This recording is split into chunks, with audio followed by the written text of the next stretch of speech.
Kurt designs a trailer hitch, it is our focus to make the installation as easy as possible.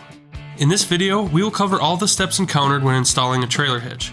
It's important to note that every hitch installation is different and that some or none of the following steps will be necessary depending on the vehicle.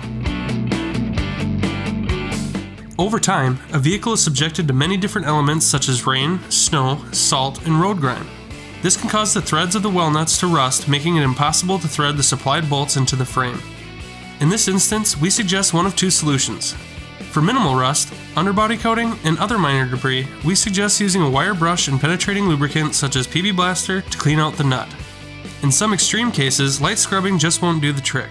We suggest using a thread tap. Choose the correct tap by using the hardware specification chart located in the supplied instruction sheet. Use caution when threading the tap into the weld nut. It's very important when tapping out the hole that the shaft of the tap is perpendicular to the weld nut before you thread it through so that the threads will not get crossed or damaged. When there aren't enough accessible weld nuts to support a trailer hitch, it is necessary to pull the hardware inside and through the vehicle's frame rail to the correct attachment point. When applicable, Kurt supplies a fish wire tool as an easy solution to this task. There are two different techniques used in many hitch installations: standard and reverse fish wire techniques. During the standard fish wire technique, insert the coiled end of the fish wire up through the mounting hole and out through the access hole in the frame. Place a square hole spacer over the coiled end and insert it into the access hole. Thread the bolt into the coiled end and push it into the access hole. Pull on the opposing side of the wire and the bolt will pass through the spacer and frame, giving you a solid attachment point. The reverse fish wire technique may require the mounting hole to be ground out wide enough to allow the spacer and bolt to fit through. Start by threading the carriage bolt onto the fish wire. Then, place the bolt into the mounting hole head first, feed the spacer onto the other end of the fish wire and angle it into the mounting hole.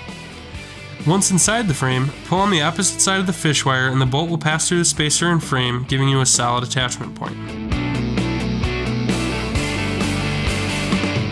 Kurt hitches are specifically designed to conform as tight to the vehicle as possible. In order to do so, some installations require the exhaust system to be lowered. In most cases, the only thing you need to do to lower the exhaust is to separate the rubber isolator from the exhaust hanger rod. To do this, spray lubricant or soapy water mixture on each side of the isolator for ease of removal. Use a pry bar as a lever in between the back of the rubber isolator and the hanger stop. Carefully slide the isolator off the hanger rod. It is always a good idea to support your exhaust system when lowering. Use a wire hanger or ratchet strap to support the exhaust from hanging freely.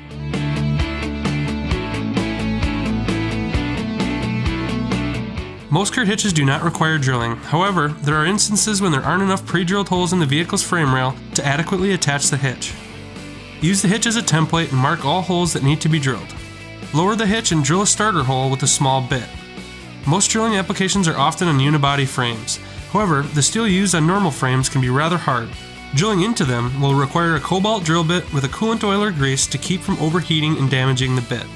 Gradually increase the size of the bit until the desired hole size is reached. You can also use a step drill to gradually enlarge the mounting hole. There are also times when it's necessary to enlarge an access hole to fit the carriage bolts into the frame. Using a die grinder, slightly elongate the hole large enough to pass the square hole spacer and carriage bolt through.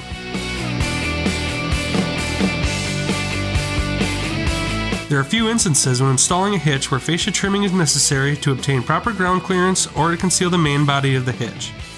The most difficult part of fascia trimming is marking off the section of fascia that needs to be removed. We suggest using masking tape to clearly define the cut lines. This will give you the best visual representation of the area that needs to be removed. Then, use a razor knife, rotary tool, or aviator shears to carefully cut around the tape. Your choice of cutting tool may be dependent on the durability of the material you're cutting. A rotary tool may be best for cutting heavy-duty fascia, while a razor knife may be appropriate for a thinner material to achieve a nice, clean cut edge. If you're using a razor knife, be sure not to use excessive force.